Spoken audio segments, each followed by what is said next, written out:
Бүгдээрээ сайн байцгаана уу? Та тань хуу 6 асуулт хариултын болонгийн дараагийн дугаар эхэлж байна. Ингээд энэ дугаарын 6 хамтдаа харцгаая.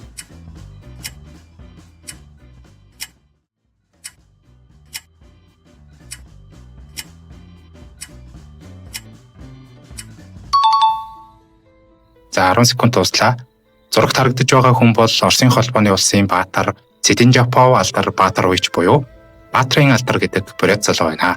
Алдар Цэдэн-Жапов галд автсан байлдааны усан онгоцны түлшний системийг асар богино хугацаанд дамжин хааж 300 гаруй зэрэг цаашлаад маш олон энгийн хүний амийг аварсан ч харамсалтай нь өөрөө бүх биеийн төлөгдөж ердөө 19 настайдаа амнасаа алдсан эрэлхэг далайчин цэрэг байсан юм а.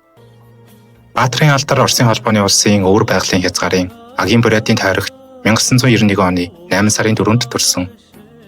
Энэ өдөр том хүү Булат охин Ирина нарынхаа араас Баатрын гэр бүл хүү охин хоёр ихэр хүүхэдтэй болж бүсдээд нь алдар бүсгүүд нь Ариуна гэдэг нэрийг хайрлжээ. Тэдний удмынхан бүгд Читамужийн агийн районд төрж өссөн 20 язгуурын бурят хүмүүс. Алдрын аав Баатар нь хууль хүчний байгууллагад ажиллаж байгаад тэтгэврт гарсан хүн бол ээж бэлэг маань цэцэрлэгийн сувилагч байжээ. Алдар хүү өсөн төрнөж Төрлөх хоттой ерөнхий боловсролын сургуулиуд үргээд их сургууль сурах боломжтой байсан ч нагац өвөө Зидига Гармаевич Ванчиков шигэ тэнгисийн цэрэг болохоор шийдсэн гэдэг. Оросын тэнгисийн цэрэг анх түүнийг жим багтай намхан гэсэн шалтгаанаар хэд хэдэн удаа авахаас татгалцсан ч тэр огт бууж өгөлгүй бие улам хөгжүүлж дахин цэрэг татлахад орсноор 2009 оны 11 сард Тэнгисийн цэрэгт орж Номхон далайн флотын 40,074 дугаар ангид Приморын хязгаарын Букино хотод алба хаахаар болжээ. 2010 оны 9 сарын 24-ний өглөө түүний алба хааж байсан Номхон далайн флотын Истри байлдааны усан онгоц цэргийн төлөвлөгөөд даалгавар авч сургалт бэлтгэлд оролцох, мөн байршлын солилцоо хийх зорилгоор Камчатаг руу хөдөлсөн. Замд явж байх үед байлдааны усан онгоцны түлш дамжуулагчийн холбоос утсан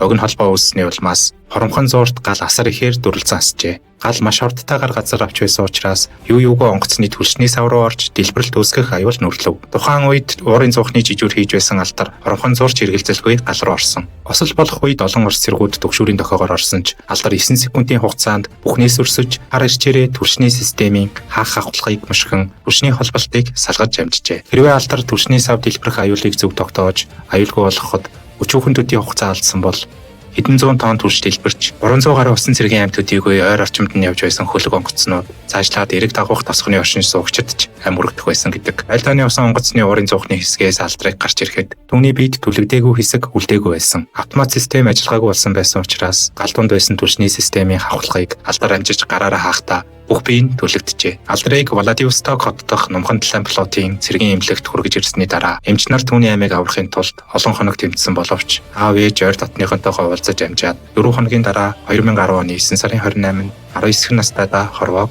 орхисон. Тэр ердөө ганцхан сарын дараа цэргээс халагдаж гэртээ явах байлаа. 10 дугаар сарын 6-нд түүнийг Төрлөх Агинский суурьнд нь Буддын шашны зан үйлийг дагуу хөдөлгүүлж лам нар ерөөлийн ном уншин салах ёс гүйцэтгэжээ. Оросын холбооны улсын ерөнхийлөгч Медведевийн зарлигаар Алдар Баатарович Цэдэн-Жаповыг цэргийн үргээ гүйцэтгэж байхдаа гаргасан эрд зориг баатарлаг үйлсийн төлөө Оросын холбооны улсын Баатар цол Алтан гот одонгоор нэхэн шагнасан. Алдрын баатарлаг гавьяаг мөнхжүүлж агийн төв талбайд алдрын цээж баримл Улаан уд хотод бүтэн биеийн хөшөөг нь босгож хүндэтгэл үзүүлсэн. Алдрын нэрэмжит сургууль, гудамж, дурсгалын хөшөө, баримл, Улаан уд хот болон бусад олон тосгон суурьнд байдаг. Оросын холбооны улсын Баатар Алдар Цэдэн-Жапов нэртэй байлдааны хөлөг онгоцыг шинээр бүтээж 2019 оны 100 ёслолын арга хэмжээ зохион байгуулж хөлөг онгоцыг далаад тавьсан. Алдрын нэрийг Бистрий хөлгийн багийн жагсаалтад үрд хадгалж байрлаж байсан оройг нь хоосон хэвээр үлдээж 25 бүр дээр нэрийг нь дуудахад Оросын холбооны улсын Баатар Цэдэн-Жапов Алдар Баатарович хөлөг онгоцны багийн гишүүдийн амь насыг авраад өөрөө бүх биеийн түлэгдэн эрэлхээр амьарсцсан гэж жангаар хариулж далаачид ёслон 1 минут чимээгүй зогссны дараа Оренто хэвийн үргэлжилж дуустдаг. Улаан удийн драмын театр алдрын бодит амьдралын тухай олон судалгаа хийж алдар 9 секунд нэртэй жүжиг тайзнаа амьлуулж олон түмнийг хүртэл болгосон. Энэ жүжиг 2022 оны 10 сарын 18-нд Бурятын театрын Монголд хийсэн аялан тоглолтын хүрээнд алдрын 9 хором нэртэйгээр Монголын хүүхдийн ордонд тоглогдсон байдаг. 2024 онд найруулагч Олег Штром алдрын түүхээс сэтвэлсэн 9 секунд нэртэй бүрэн хэмжээний уран сайхны киног хийж олон нийтийн хүртэл